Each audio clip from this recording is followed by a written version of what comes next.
Sala van voler mostrar ahir més que mai que són al costat de l'equip. Les pancartes i altres elements d'animació que va desplegar l'Escamot Quatribarrat i un grup de percussió fins i tot que no va parar d'animar durant tot el partit van ser les armes de l'afició local per donar suport al seu equip. Al final, però, només empat a 1 contra l'Oriola.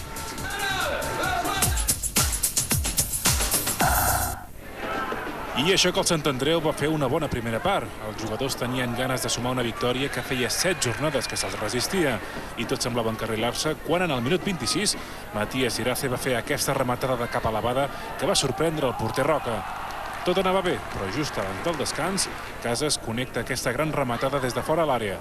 Un gol dels anomenats psicològics, i és que de fet va afectar el Sant Andreu que en el segon temps va tenir poca capacitat de reacció.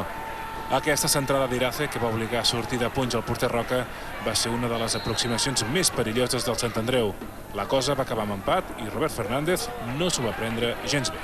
Si te tengo que decir la verdad, jugar en campos de esta superficie sería mejor no venir. No han arriesgado y ha sido un partido complicado y difícil. Hemos tenido 2 o 3, pero no hemos podido hacer ese segundo que nos hubiese dado una victoria que creo que ha sido súper justa, ¿no? O hubiese sido súper justa, ¿no?